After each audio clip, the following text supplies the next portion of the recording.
नाम पावनेभ्यो वैष्णवेभ्यो नमो नमः अनंत कोटि वैष्णववृंद की जय। जय जय श्री चैतन्य जय नित्यानंद जय द्वैत चंद्र जय गौर भक्त वृंद। हरे Krishna Krishna Krishna Hare Hare Hare Ram Ram Ram Hare Hare. Okay, so yesterday we read till here um, that a pure devotee is completely absorbed in the transcendental loving service of the Lord. So, any service that is done for the Supreme Lord is transcendental. It transcends all modes of nature, it transcends the material nature, and that is why it is called transcendental. And it is done with love. So, loving service, or it should be done with love. So, loving service of the Lord. And a pure devotee is always fully absorbed in whatever service they are doing. And he has no time to think of any benefit that may come by doing such a service beyond the immediate engagement, beyond whatever engagement they are doing, whatever service they are doing. Just as an ordinary materialistic businessman, a businessman is always focused how to increase the profit, and the focus is so much that they are fully absorbed. They don't have time for anything else. They don't, in their mind, they don't have any other things but only focused on one thing: profit, profit, profit. So, the materialistic businessman thinks of nothing else when he is absorbed in his business. A pure devotee also, when engaged in the service of the Lord, does not think of anything beyond that engagement. One who possesses the symptoms described above has been elevated to the topmost position of devotional service, as it is by such transcendental loving service alone that one can surpass the influence of Maya and relish pure love of Godhead. As long as one desires material benefit or liberation, which are called the two witches of allurement. So, as long as one desires some material benefit, something in this material world, or desires liberation, bhukti or mukti, these two things. Liberation means the desire for liberation. Desire for liberation means what? That oh, I want to do all these things because I want to come out of all this suffering. I don't want to suffer. That is, there are different, liberation word can be used in different senses, but here it has been used in this context. So that when somebody thinks that I don't want to suffer, that is also a material desire, that I am doing certain services because by doing this service I will get some pleasure. That getting pleasure is what? Sense gratification. And I will come out of my all my sufferings, so I will get liberated. That is also material uh, desire. Or I want to merge into the supreme, then I don't have to do any activity, I don't have to do anything, any work, any, I can remain inactive without doing anything, and I will be happy, or I will be peaceful. So all this is liberation, the desire for liberation.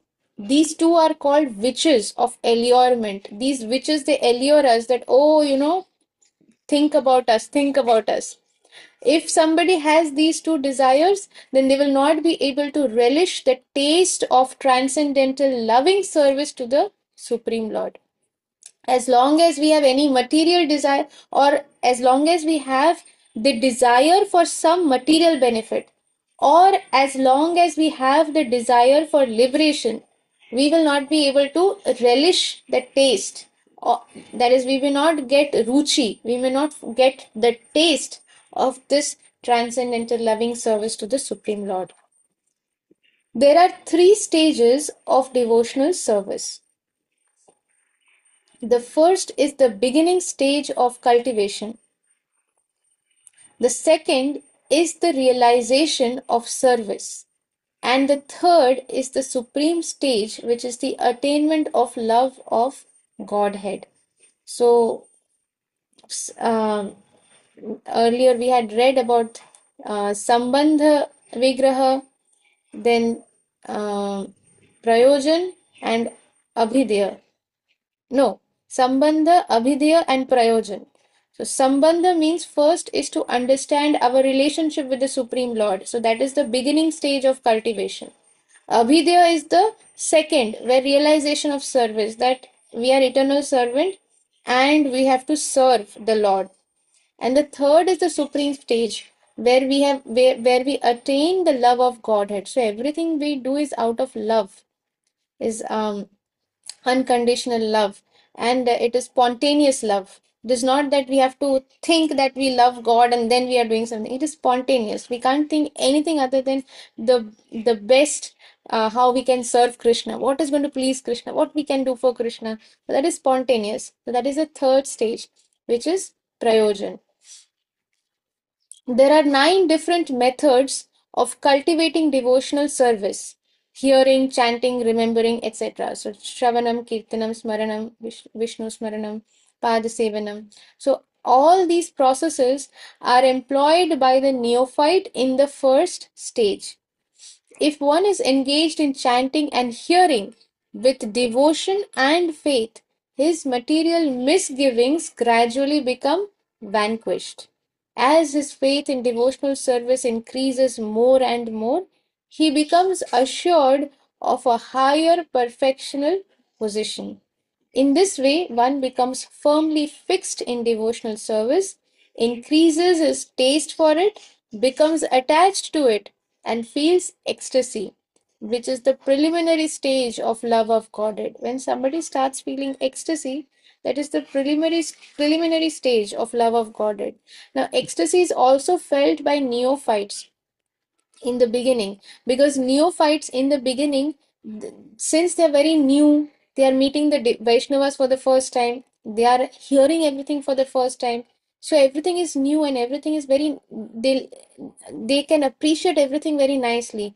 And that is why, since there is no Vaishnava aparad or any kind of aparad when they are very new, hence, many neophytes also experience ecstasy. When there is kirtan happening, suddenly the neophytes experience such ecstasy. They dance in ecstasy. They start crying. When we go to the aarti, when we go to Mangal Aarti, that feeling is such that automatically the tears come out. So, so we should understand that we are not in the preliminary stage of love of Godhead. We are still in the neophyte stage, because this doesn't happen all the time. Every time somebody is taking the name of Krishna or Mahaprabhu, there are no tears coming out. In fact, every time we sit to chant, sometimes we don't even know where our mind just rushes. So we are in the practicing stage, in the bhajan kriya, we are in the anartha nivriti, that stage. So we are, by practicing by practicing again and again and again, we will come to that stage where all our imperfections, they will be vanquished, and then we will get come to that point where we are fixed in devotional service, where we are able to focus in whatever we are doing. If we are chanting, our 100% focus is on chanting. When we are doing some seva or puja or cooking for the Lord, or we are doing anything that we do, then we are offering our obeisances, 100% attention is there. So we understand. So that's when our attachment will increase for the devotional service. And then when we start feeling ecstasy, that ecstasy is the preliminary stage of love of Godhead. Attainment of ecstasy is produced by executing this process of cultivating devotional service. When one continues the process of hearing and chanting, the attachment to Krishna gradually thickens and at last is called love of Godhead.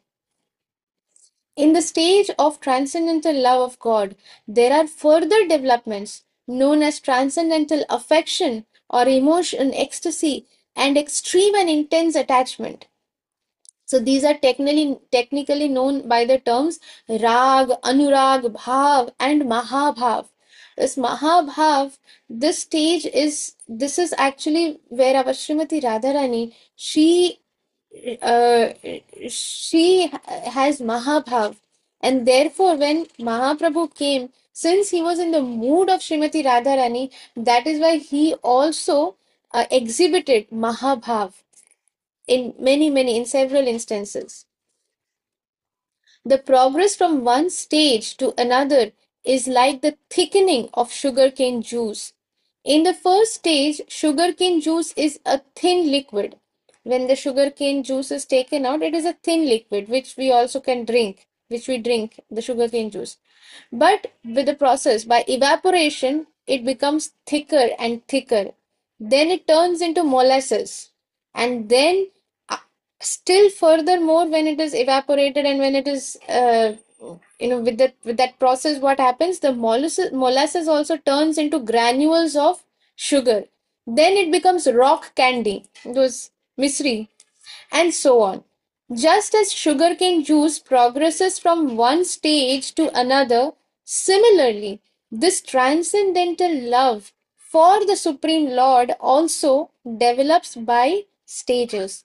So, on one hand, we should keep all these things in mind, that we should not do any Vaishnav aparad, or we do our chanting, we do our reading, we do our hearing regularly and properly. And at the same time, there will be ups and downs. Some days we are able to do our sadhana very nicely, other days we may not be able to do it so nicely. But we should not get upset and depressed that, oh, nothing is going to happen now. Today my sadhana was so bad, I don't feel like chanting only. That we should not get upset, because we are still in the in the material modes of nature. So we are constantly attacked by these modes of nature, and plus it is the material world, so sometimes there may be health issues, this issue, that issue. But we should keep this in mind, that it is a gradual thing, and we should always keep this hope that our duties, our acharya, our Srila Prabhupada, and our spiritual master, they have given us this instruction. And whether I feel any pleasure or not, whether I enjoy chanting or not, I mean, if I don't enjoy chanting, I will not chant only. No, that should not be our uh, mood or attitude. Whether I enjoy or not, I am in a fallen state. How will I enjoy chanting? It is like if somebody has jaundice, the sugar cane juice will taste like it will taste bitter. So it's like us. It's like that for us, because we are so conditioned, we have so many anarthas. We may feel the chanting to be so boring, monotonous, or what am I, I can't do it properly. But when we do that for the pleasure of our spiritual master, that this is my spiritual master's instruction, and I am going to do this for my spiritual master's pleasure, for the pleasure of Krishna, not for my pleasure, whether I get pleasure or not. So, in that prayerful mood, that please, oh Harinam Prabhu, please help me. Please bless me. I'm begging for your mercy. I'm not getting any taste. I'm unable to chant properly. I'm begging for your mercy. Please help me. Because if I am able to chant nicely, then it will please my spiritual master even more. It will please Srila Prabhupada so much more. It will please Mahaprabhu so much more.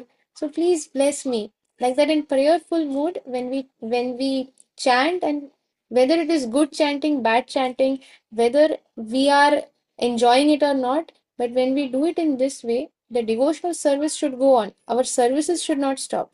Reading Srila Prabhupada books, hearing Hari Katha, hearing from Srila Prabhupada, hearing from our spiritual master every day. This is very, very important that we do this. We must hear Guru Vani. We must hear classes given by our spiritual master. We must hear the classes which is given by Srila Prabhupada, because the words that are emanating from the lotus lips of pure devotees, of spiritual master and Acharya, they are called Shabda Brahma. Whether we understand them, whether we enjoy them, whether we are able to apply them or not, but that will start, it is like medicine. It will start working. It will purify us. And then one day we will understand them. And all the realizations will start coming. And the transcendental love for Supreme Lord will develop, and we'll get that ecstasy. We'll relish that ecstasy one day. So what happens next? We'll continue reading tomorrow. Thank you very much. for a very kind association. वाञ्छाकल्पतरुभ्यश्च कृपा सिन्धुभ्यैव च पतितानां पावनेभ्यो वैष्णवेभ्यो नमो नमः। अनंत कोटि वैष्णव वृंद की जय। श्री जय पताका स्वामी गुरु महाराज की जय। श्री प्रभुपाद की जय। निताई गौर प्रेमानंद।